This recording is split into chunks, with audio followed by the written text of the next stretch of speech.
E três assuntos Mambo apresentar na formador ora a topa de sessão de inventarização, aunque a maioria elementos tem conotação positiva, a organização de comerciantes de centro de cidade também é elemento positivo que está hobby prometedor para a caia principal. Presidente de Mambo ha dado formador feedback para lo que está desarrollo de calle grande y lo que falta. Onde é preocupação grande de gente não tá parking, onde é tegenvaller não tá, por exemplo, com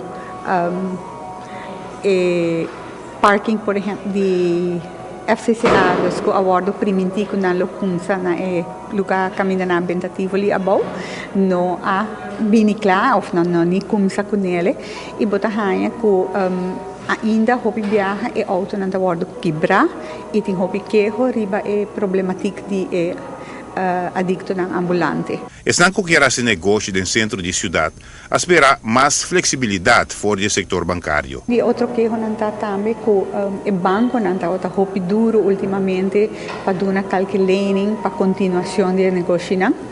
E sei também, nós fazemos beroep, e mentras também lo sinta com Bankers Association para compor chegar a sorte de package, caminha e gente aqui por ganhar fiança, para não por direito na fachada e para turcos, para visita bonita, segundo o projeto está queda claro, que o negócio também está up to par com o look novo que nós temos em Caia. Además de punto negativo, aquí tiene algún aspecto que por contribuir a mejor control social de Encaya, según Mambo. Também nós encourage de parte de comércio para ter mais viviendas na Encaya, mais apartments na Encaya, com os bachelors na gente não que portar no que sur mais gente na mais grande por viva, caminha com também é ora social controle de Encaya. Pero nota elemento negativo só Mambo a comunicar na forma do EMAN. E parte positiva não está que botahanha que o gente está chama buscando locations em Caia hoje dia, passou não está é um produto virando roupa bonita e não tem confiança que sabe que vira roupa bonita e botim viaja já não tem suficiente place para toda gente.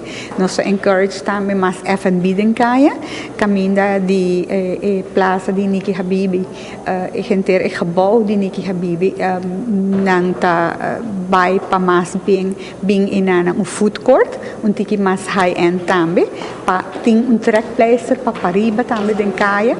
Giovanni Müller, Notícia Veloce. Por um primeiro momento, agora começar a desenvolver o projeto de caia principal, nos de ATV asseñalar que provavelmente dois direitos mais importantes que o Ministério enfrenta justamente é a presença de adictos ambulantes no centro de cidade e a situação de parqueio. Essa que o Ministério definia agora é prioridade para o governo para a finalização do desenvolvimento de caia principal.